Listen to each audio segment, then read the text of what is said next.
Hi అండి, చేపల పులుసు ఎలా చేయాలో చూపిస్తాను. ముందుగా సన్నగా తరిగి పెట్టుకున్న ఉల్లిపాయలు, కరివేపాకు, పచ్చిమిర్చి తీసి పక్కన పెట్టుకోవాలి. ఇప్పుడు 4 టమాటోస్ తీసుకొని మిక్సీ జార్లో వేసుకొని ఇలా మెత్తగా మిక్సీ పట్టుకొని పక్కన పెట్టుకోవాలి.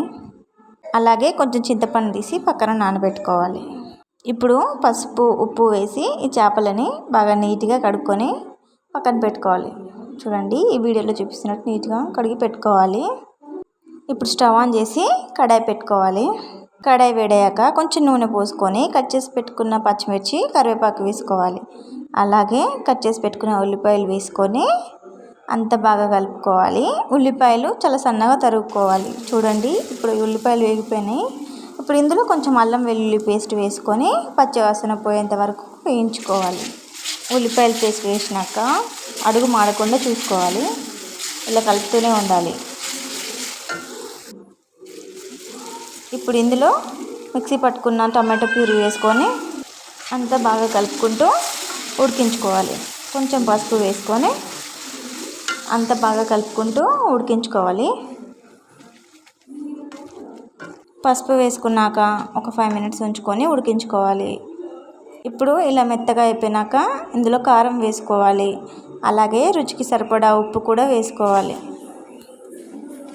కారం వేసుకొని ఒక 5 నిమిషాలు ఉడికించుకోవాలి. చూడండి, ఇలా దగ్గరకు వచ్చేస్తుంది. ఆయిల్ కూడా పైకి వస్తుంది. ఇప్పుడు ఇందులో చింతపండు రసం వేసుకొని మన గ్రేవీకి తగ్గట్టు వాటర్ కూడా పోసుకొని మూత పెట్టుకొని ఒక 10 మినిట్స్ మరిగించుకోవాలి.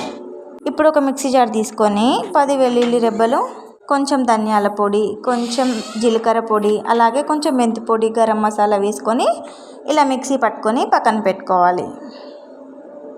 ఇప్పుడు ఈ మసాలా పేస్ట్ని మనం మరుగుతున్న చారులో వేసుకోవాలి. ఒక 5 మినిట్స్ అయినాక చూడండి, ఇలా దగ్గరికి వచ్చి ఆయిల్ అంతా పైకి వచ్చి చారు రెడీ అయింది. ఇప్పుడు చేపలన్నీ ఇలా ఒక్కొక్కటిగా వేసుకోవాలి. ఇలా వేసుకొని హై ఫ్లేమ్లో మూత పెట్టి ఒక 10 మినిట్స్ ఉడికించుకోవాలి.